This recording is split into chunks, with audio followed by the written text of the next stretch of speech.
Hi everyone, welcome back to 5 Minute Modern. My name is Cindy, and today we're talking about the early paintings of a talented young painter named Pablo Ruiz. Though you probably know him by another name, Pablo Picasso. Picasso was a uniquely prolific artist throughout all of art history. Born in 1881 in Malaga, Spain, he lived until 1973 and worked tirelessly in painting, ceramics, and sculpture. Today, Picasso is a controversial figure. He's almost as widely known for his misogyny as he is for his art. We'll actually be discussing one of his many infidelities in this video. And while it's important to call attention to Picasso's many personal failings, I still think it's worth taking a look at his artwork, which drove several major developments in modern art throughout the century. One of the reasons that his work was such a driving force in modern art was that he never settled for long on a singular style. He kept pushing himself to try to innovate and try new things over the years,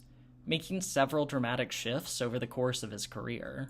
Art historians typically group Picasso's works that were executed in a particular time and style into periods.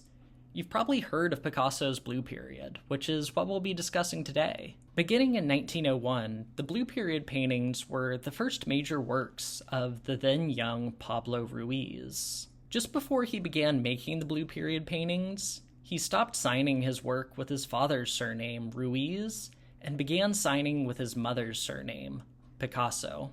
Picasso left his home country of Spain to visit Paris the year before, in 1900, with his friend Carles Casamegas. Although ostensibly there to study the work of French painters like Vincent van Gogh and Henri de Toulouse-Lautrec, the young men couldn't keep themselves from going out to meet Parisian women.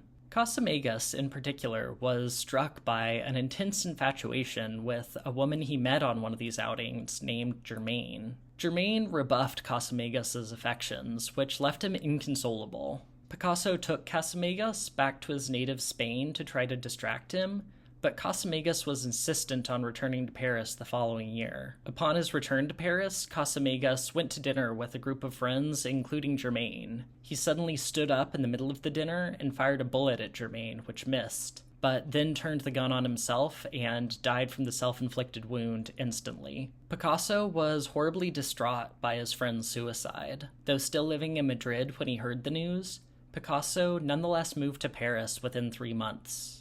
Living alone in a new city, one that he now associated with his friend's suicide as much as with its famous art scene, Picasso's color range shifted from the brighter hues he'd been experimenting with in Madrid to the weighty monochromatic palette of the Blue Period. Along with the change in color came a change in subject matter. Picasso painted Casamegas in his coffin multiple times. In one of his first treatments of the subject, he painted with an expanded color palette and coarse brushstrokes to evoke the work of Van Gogh, who had himself died by suicide in 1890, but the brighter color was an exception. In most of Picasso's treatments, Casamegas appears as a pale yellow corpse, striking against a blue backdrop. Picasso's living subjects are no more lifelike than his corpses. They too are pale, sometimes almost ghostly white, other times a sickly yellow. Still others, the blue of Picasso's backdrops washes over their skin as well,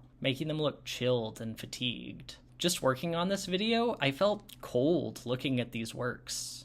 They feel weighty too, as though burdened by the depth of the blue paint that dominates them. And even when there's more than one figure, a sense of loneliness always prevails. Companionship offers no comfort. The loneliness in these works is perhaps representative of Picasso's own isolation during the years from 1901 to 1903, when he moved back and forth between Paris and Barcelona, unsure which city would be best for his career. In April of 1904, Picasso finally settled on Paris and moved there for good. Upon completing his move, Picasso began to establish a circle of friends, including the poet Guillaume Apollinaire. Picasso also began the first of his many intimate relationships. Little is known about Picasso's first partner, a woman named Marilyn, only that around the time she was impregnated by Picasso, he began an initially secret affair with another woman named Fernande Olivier, who was herself married to one man and living with another. With Picasso's support, Marilyn aborted his child.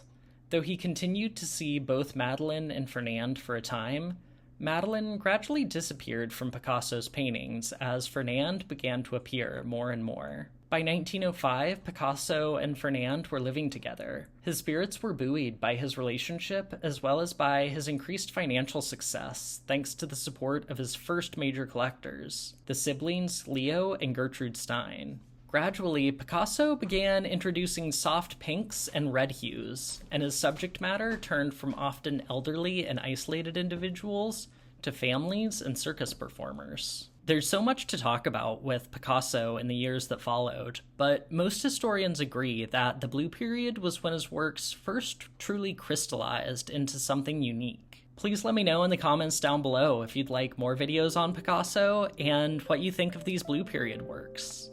Thanks so much for watching. Remember to like and subscribe, and I'll see you in the next video. Bye.